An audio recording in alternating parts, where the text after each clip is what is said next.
March 7th, 1815.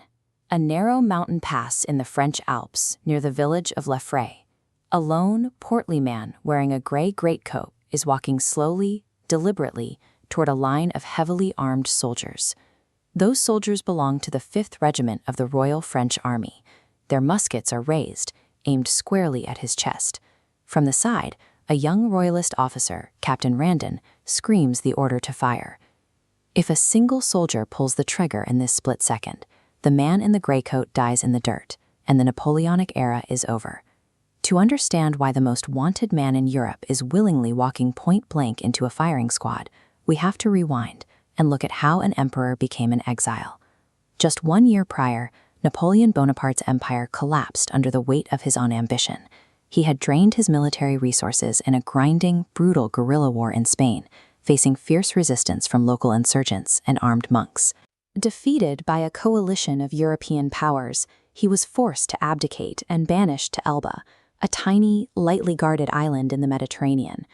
His enemies expected him to quietly fade away. But back in France, the restored Bourbon monarchy, led by King Louis XVIII, was making critical, unforced errors. The new regime quickly alienated the public, dismissed the elite that had risen under Napoleon, and crucially refused to pay the pensions of the veteran soldiers who had fought for France. By dismissing the military and ignoring the common people, the king created a massive political vacuum. He left a nation full of angry, disenfranchised, and highly trained veterans. They were just waiting for a spark.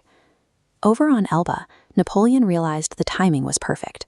The allied European powers that had defeated him were entirely distracted, locked in fierce diplomatic arguments at the Congress of Vienna as they tried to carve up the map of Europe. On February 26th, he slipped away. Taking a massive calculated risk, he boarded the brig Inconstant with a tiny force of roughly 600 to 1,000 loyal guardsmen and sailed for the French coast. After landing in southern France, he deliberately avoided the royalist strongholds along the coast. Instead, he drove his men north through the steep, treacherous switchbacks of the French Alps. He didn't have the numbers for a traditional military invasion. This grueling march was a psychological gamble, relying entirely on his personal mythos. And that gamble leads us right back to the meadow at Lefray. We are back in the standoff. Captain Randon is screaming at the 5th Regiment to shoot the approaching exile. Instead of a volley of musket fire, there is dead silence. One soldier in the vanguard calmly replies that he will only pull the trigger if his direct battalion commander gives the order. No one moves.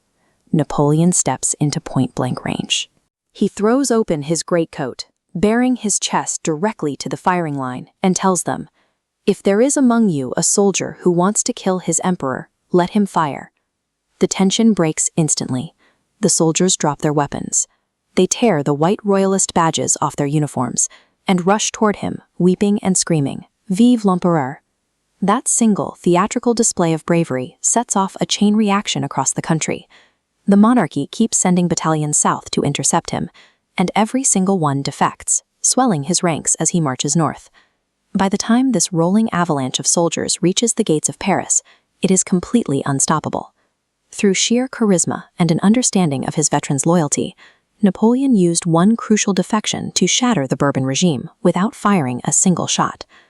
Inside the capital, King Louis XVIII is in a total panic.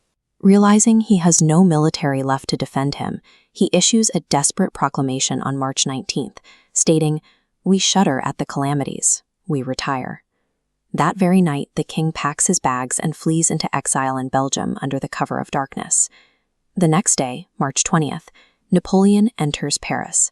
The crowds are so ecstatic that his troops physically carry him on their shoulders all the way into the Tuileries Palace. In exactly 20 days, he had reclaimed supreme power. It remains one of the most astonishing, bloodless reconquests of a nation in European history. Napoleon immediately forms what becomes known as the 100 Days government. He dives into frantic, around-the-clock work to rebuild the state apparatus and reconstitute his army. But there is a fatal complication. While he easily won back the hearts of the French military, his return instantly awoke the wrath of a terrified, united Europe. Britain, Prussia, and other allied powers immediately assemble their forces on the northern border. With enemy armies massing, Napoleon marches north to confront them before they can combine. This desperate offensive leads directly to his final catastrophic defeat at the Battle of Waterloo on June 18th. Napoleon's return provides a harsh lesson in power. A government that alienates its own people can be brought down by a single charismatic figure, but charisma alone cannot defeat the geopolitical might of a united continent.